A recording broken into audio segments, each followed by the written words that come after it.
Welcome everyone to MTG Rebellion's Deck Tech and Sideboard Guide. I'm Darth Rictus of the Darkstream, and today we're going to walk through Mono Black Aggro. I'm Paradavo. Comment below if you have any questions as we talk through this archetype. Let's untap.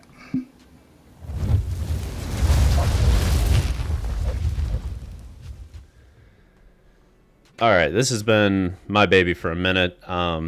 I know everybody has seen different versions of this list. There have been many different versions, and lately people have consolidated around a build that plays somewhere between 2 and 4 copies of Gix's Command. What you'll note here is that there are 0 Gix's Command at the top end of this. We eschewed them entirely.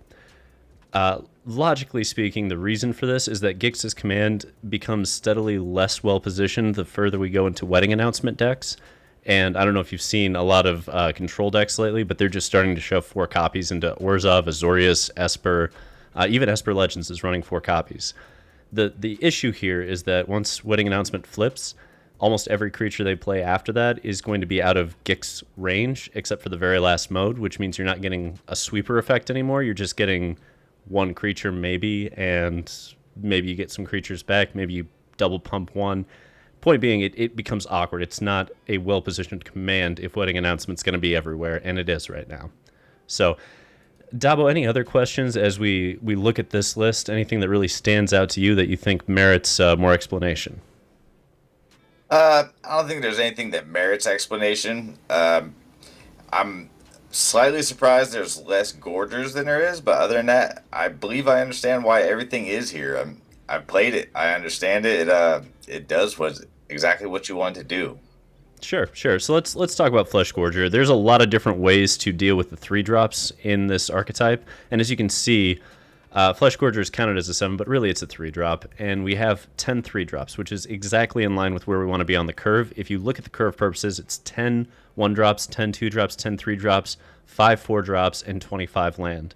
Now, the land follows pretty closely in line with Frank Karsten's mana math, using the Mishra Foundries to count for essentially 0.75 lands each, because you're going to end up losing one here or there as you utilize it, but at the same time, you do need to hit those first 4 land drops, because curving into Sheoldred is still one of the most powerful things to be doing in the format, and basically the reason why this deck is viable. Like, if they had banned Sheoldred, this deck isn't viable, flat. Now, Phyrexian Fleshgorger, the reason we like it is the Mire more than anything else. The go for the throats don't hit it in the Mire, cut downs don't hit it in the Mire. It's just hard to answer, and it's a powerhouse a lot of the time. Additionally, it's great against mono red. It's fantastic against DImir Midrange. It's decent against Rakdos Midrange, which is kind of like a mono black Mire with extra steps. And it's not too shabby against anything else that's aggressive. The problem is that it's not well positioned against control. The control archetypes are running lay down arms. They're running ossification. They don't really care about the 3 life.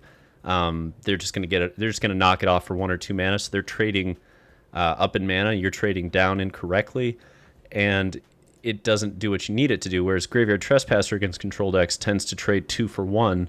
This is just 1 for 1 and 3 life, which they're willing to pay pretty much every time because you aren't hyper aggro. You're more mid-range grindy. So the reason we went down to 1 is because we needed more interaction with the graveyard, which Trespasser does. We needed more 2-for-1s against control, which Trespasser does. And ultimately, we needed more engines, which is why Phyrexian Arena slots 1 and 2 took the place of Fleshgorger slots 2 and 3. Does that make a fair amount of sense on why we went to Fleshgorger?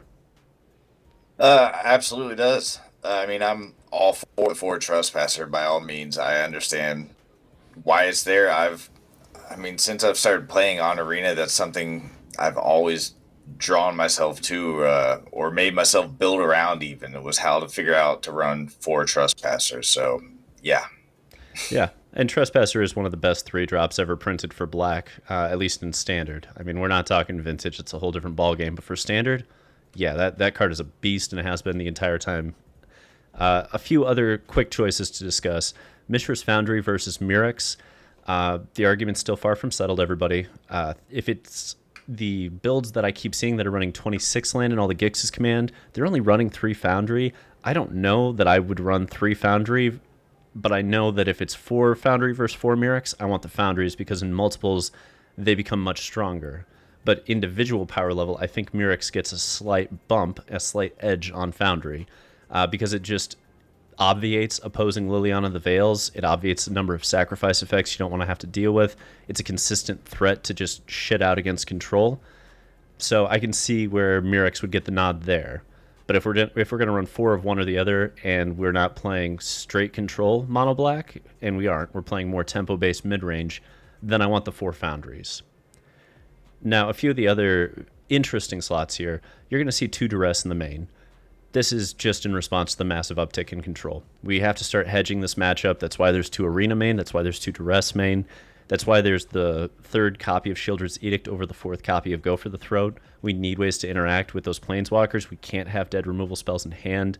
We need engines. We need disruption. That is how this deck beats control. That's why those all got positioned there. That's why the Sorin is in the main now over the Gix's command.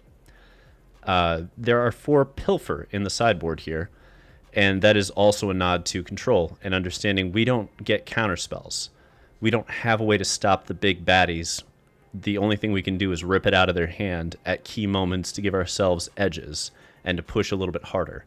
And it's very effective. I think I'm on a 26-3 run with the deck right now and in the top 1200 of Mythic. And that's solely due to the fact that I figured out this Pilfer sideboard and decided that we needed to go lower, not higher. So that's why we went to Pilfer. That has been lovely, actually. Running the 4 Pilfer has been phenomenal for me.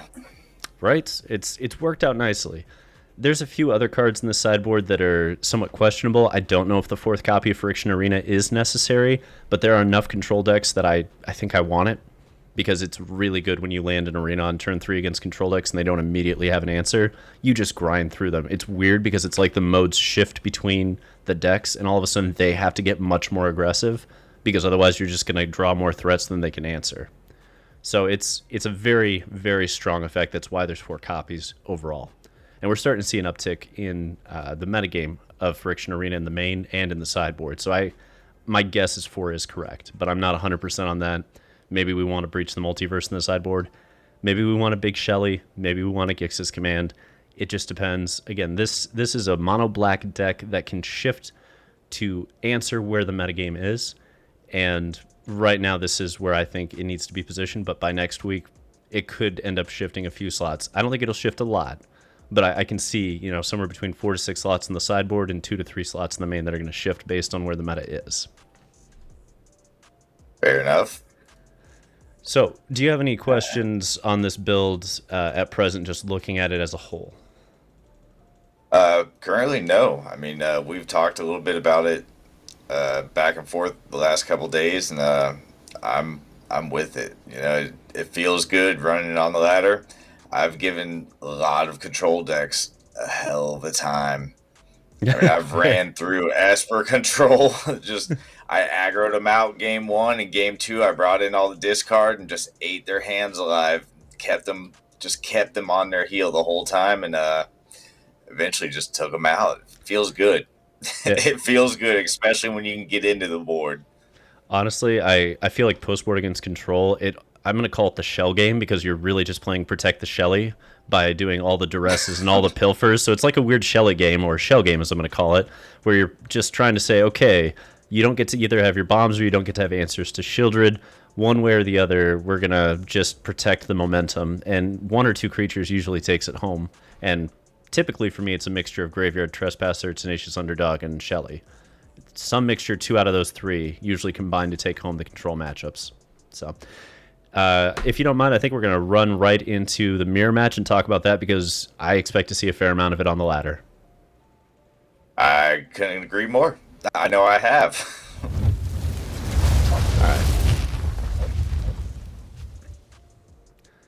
Alrighty, so the mono black Mire, we are going to sideboard in a Sheoldred's Edict. We're going to board in the Go for the Throat. We're going to take that Anoint with Affliction, and we are going to get 1 more Phyrexian Arena, another Sorin, and a Phyrexian Fleshgorger.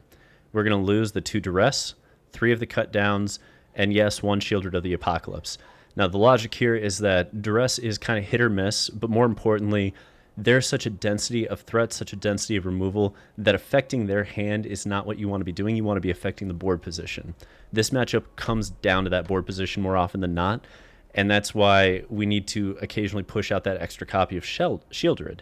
because there's going to be a lot of removal spells flying around. Expect your Shelly to eat shit. It's going to get a removal spell immediately, or the game's going to be over in 3 turns. But you don't want to trade down your 4-drop for a 2-mana piece of removal.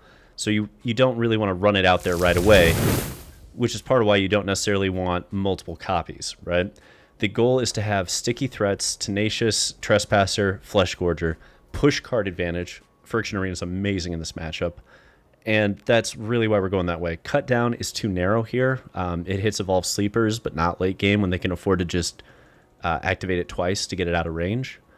And Tenacious Underdog, it hits, but like they're just going to bring it back if you don't eat it with a Trespasser. So that's why we're going down to just a single copy of Cut Down. And honestly, it may be correct in time to lose all 4 of those. I'm still testing this out a little bit.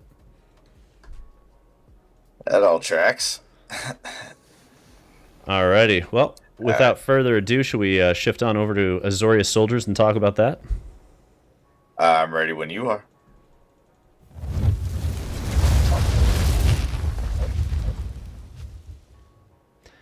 So with Mono Black versus Azorius Soldiers, we're going to board in a Disfigure, Anoint with Affliction, Go for the Throat, Parasitic Grasp, Sheoldred's Edict, Phyrexian Fleshgorger, and Sorin the Mirthless. We're going to lose the 3 Lily of the Veils, 2 Duresses, and 2 Phyrexian Arenas. The sacrifice effects just aren't good here. Resolute Reinforcements is everywhere, and Lily can't hang with that. But Edict dodges that, and we're okay with rocking the Edicts out. Phyrexian Arena is also just a little bit slow, and the damage we take from it is very relevant. So what we're going to do here is we're going to get rid of 7 suboptimal choices for 5 pieces of removal and 2 stabilizing engines with lifelink attached to them, essentially. And I'm giving that addendum to Sorin because it always shits out at least a 2-3 lifelinker. So it essentially has a 2-3 lifelink, right? So there's 2 stabilizers. Yeah, 2 stabilizers, 5 pieces of removal, helps us maintain position, and that's how you beat Azorius Soldiers. What do we got next? Oh, yeah. Let's get into it. The first of 3 different controls. Let's do it. It is a rough state. So we all know Standard is run by Control right now. Against Orzhov Control specifically is where we're starting. So Mono Black versus Orzhov Control, you're going to board in 2 Duress, 4 Pilfer, 2 Phyrexian Arenas, a Sheoldred's Edict, and a Sorin the Mirthless. You're going to side out all 4 Cut Downs, all 3 Go for the Throats, and all 3 Lily of the Veils. Now, Cut Down and what we call the Throat Goat are mostly dead here, because tokens are everywhere, making Lily of the Veil also a shitty card. They're not really presenting us with individual threats, they're presenting us with 2-for-1s that we don't want to waste our removal on. So what we're really aiming to do is let them get those early 2-for-1s with ambitious farm hands, etc., and wedding announcements, and outplay them using the shell game, get that discard rolling, take out their removal, take out their Wandering Emperors, take out their Walkers. Most of the time, you're not even going to take out the Wrath effects because they're going to load up the board, you're going to load up the board, you're fine with it. You just cannot allow them to keep any of their Planeswalkers in play for more than a turn. That's why there's 4 Sheoldred's Edicts, and Shelly is really how you push through as well because your discard is going to protect pretty heavily if you've done it correctly. Yeah, I can agree with that. You definitely do not want them holding their walkers long. It gets rough. I mean, that's what they're going for. You know, that's why they run so much board wipes and everything else. They know that they have the advantage when they're keeping their board full of the walkers. So yeah, we got to get them gone.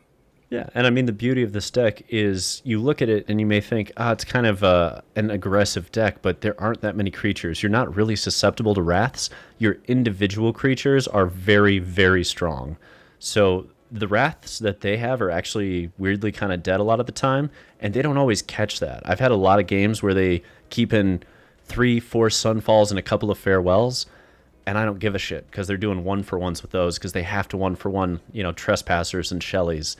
And Tenacious Underdog, I've had many games where I just blitz it and keep blitzing it because they don't have instant speed removal in white. Like outside of Wandering Emperor, Yes. Lay Down Arms, Ossification, Sunfall, Farewell, none of it hits T-Dog if you're just blitzing it every turn. So remember that, because you can absolutely do that. I mean, Farewell will hit it out of the grave, but then they have to blow out their own grave, and this is a deck that tends to run Sarah Paragon, so they don't love doing that either. Yeah. I mean, I'd never mind when my underdog dies because I know I'm just going to keep throwing them down. So, yeah, it works for me. As long as they don't exile them, I'm with it. That and them spending 5 mana on a Sunfall to get rid of my one Trespasser that was eating all their targets out of the grave, I'm fine with that too. I feel like that's a nice advantage on top of the gain and drain we get from Trespasser. So, yeah. Yeah, I love where the deck's positioned against Orzhov Control. It's finally picked up a level of grind and disruption that allows it to keep pace. It's still a tough matchup. It's still a bit of a coin flip. But honestly, it feels like that's the toughest of the matchups for this deck, and I'm fine if that's the case. So, let's move it right along. And honestly, I'm just going to say Azorius Control, Esper Control, you're going to board pretty much the same for both of these. So let's just lump them together and talk about it. All right. Alrighty, so Azorius or Esper Control, boarding's pretty much the same. You're going to lose all 4 cut downs, all 3 go for the throats, both the Phyrexian Fleshgorger and at least 1 copy of Shelly, and then you're going to board in the Duresses, the Pilfers, the Arenas, and Sorin.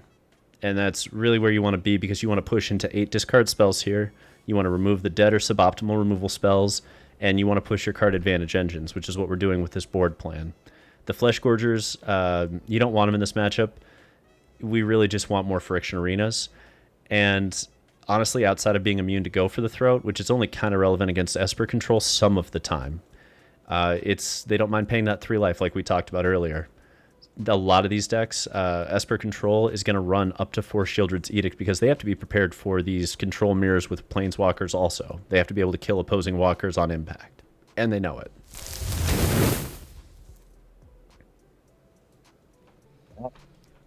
What are we on to now? What else are we running into on our ladder? Well, let's flip it on down to a classic, huh? Let's see what Esper Legends looks like. All right.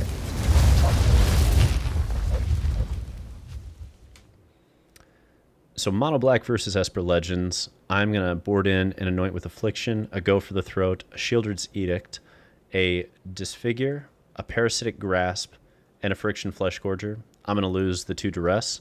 I'm going to lose 2 Phyrexian Arena. I'm going to lose 1 Tenacious Underdog. And I'm actually going to lose the Sorin the Mirthless here. Now, the point of this is that we are already set up fairly decently for this matchup. We just need another 5-ish removal spells while shaving some of the expensive card advantage engines and potentially dead discard spells, because Duress is not going to be a guaranteed hit in this matchup at all. The game plan has remained the same for quite some time against Esper Legends. Kill their shit before they snowball you, stick 1 threat like Shelly, or push through with Graveyard Trespassers, and you'll take the game. They're just trying to get momentum going, and they want to have a scenario where they run you out of removal early so that they can stick a Shelly, or you don't have the removal quickly enough, in which case Rafine can take over the game, Adeline can take over the game. These are problem cards, and that's why we push so hard into removal, because we need to kill basically 1 through 4 up the curve, and then we're fine. Yeah, that actually does seem exactly what I got to do every time. That makes a lot of sense. Alrighty, let's move it what on are we on to next? A little bit of aggro, huh?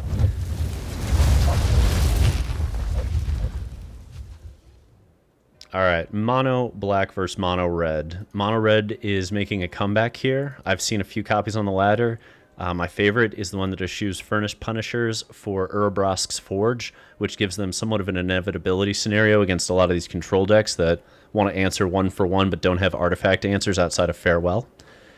So I had to learn how to rethink this matchup based on that, because that card got me one of the 3 games I played against it, and I was astounded how effective it was.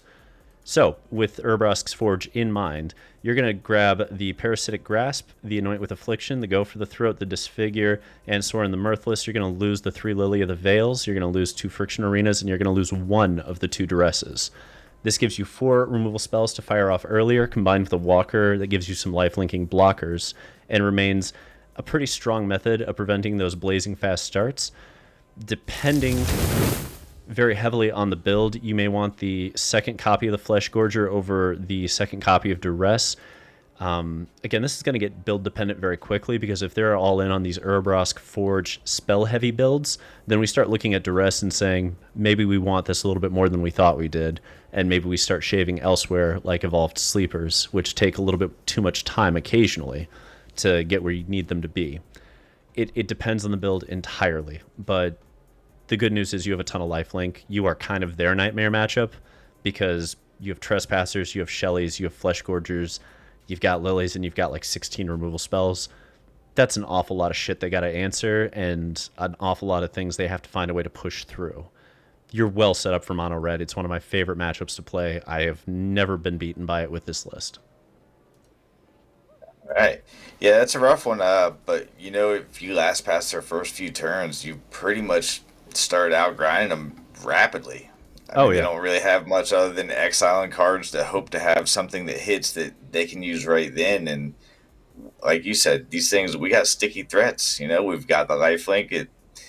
I can absolutely see it being a reform. Yep. And I think of it this way. If you play Trespasser and they don't kill it, I've never lost a game where that happened. If Trespasser sticks for even a turn, especially if it flips, they basically don't have outs to it very quick. Like, it's impossible for them. It really is. And then they have to waste a Nahiri's Warcraft on that, which lets you take a Shelly and just shove it on the battlefield, and then they're really fucked.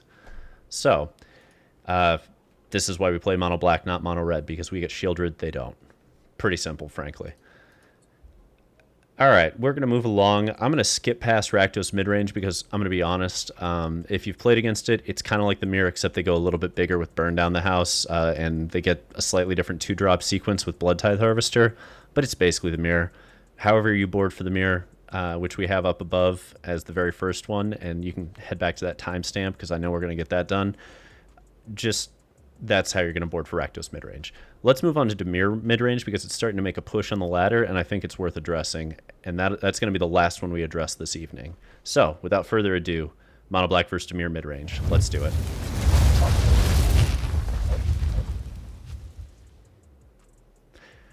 Alrighty. For Mono Black versus DImir, we are going to board in 2 Duress. We're going to board in an Anoint with Affliction, a Go for the Throat, a Shelly Edict, and the Phyrexian Fleshgorger. We are going to lose all 3 Lily of the Veils. We're going to lose the Sorin the Mirthless, and we're going to lose a Phyrexian Arena. Now, this sideboard strategy for DImir Midrange is super build dependent. There are 3 versions of DImir Midrange. The most common one that I see is running Tenacious Underdog, Fairy Masterminds, and kind of tops out at Sheoldred with Kaito and Lily in the middle. That's a very common build. That is really what this sideboard guide is based on taking out.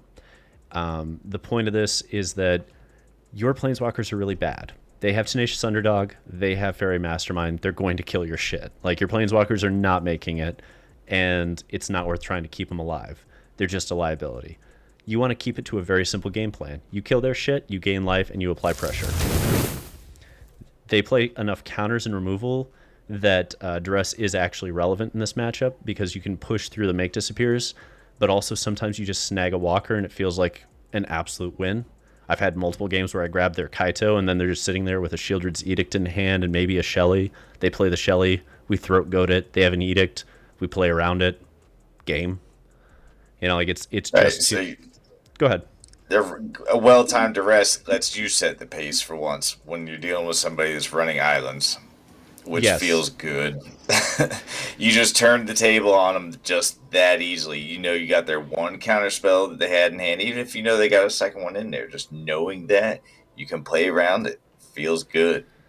Yeah, and we're not going to cover Mono Blue Jin necessarily, but I can tell you that Mono Blue Jin, this deck is also why Mono Blue Jin can't exist in Tier 1 right now, is because of this Mono Black list. Like, can you imagine being a Mono Blue player and your Game 2 is against 4 Duress, 4 Pilfer, 3 Lily of the Veil, and then infinite Shelly Edicts, and Go for the Throats? Like, how the fuck are you pushing through that? And Graveyard Trespassers eating out your Hottie Jin's breakfast.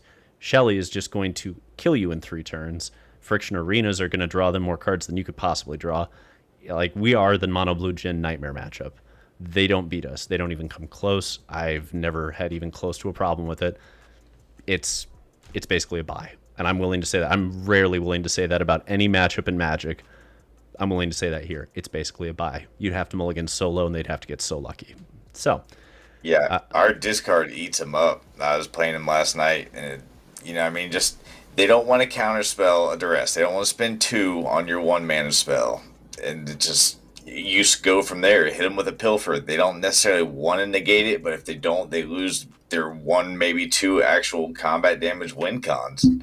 So Absolutely. you just eat up their hand with your 1 spell, maybe your 2 spells, and you start setting your pace again. Absolutely. And that, dear friends, is Mono Black Aggro. Again, it's 26-3 for me. I'm in the top 1200 of Mythic. Have some fun with it. We may disagree on slots. You may look at this and be like, no, I want all the Gix's commands. If you feel that way, go ahead and comment below and talk to me about it. Sit down in the comments. Anybody that has been to this channel before knows that I will sit in the comment section and just shoot the shit with people and talk to them and figure out what their logic is, because I've been wrong on a few things. And I'm happy to admit that. I love learning more in the comment section. I love talking to people about the decks, the archetypes, the metagame. This is my passion. This is what I do. This is why we're here, right, Dabo? I can concur. This is exactly what we're here for. Fair enough. So I'm here for Mono Black, that's for sure. I'm glad to see it. Glad to see it come back around. There's a while it wasn't feeling good. Man, that discard in that sideboard and in the main, that is what is getting it. We got the Trespasser holding it down. We got Shelly. There's not really a lot this deck isn't a threat for, and it feels good to run it. Are we willing to say hashtag back in black? Yeah, we could do something like that. I prefer my hashtag if Davo made me do it. If you have to play Mono Black, you can just blame it on Davo. Right. All right. It's fine. I'll take that. Thank you, everybody, for taking the time to watch the video. Make sure you like, you subscribe, you comment, you share. Every bit of that helps. It helps the Rebellion. It helps us put out more of this content. It lets us know that you are enjoying it and you want to see more of it. Thank you so much.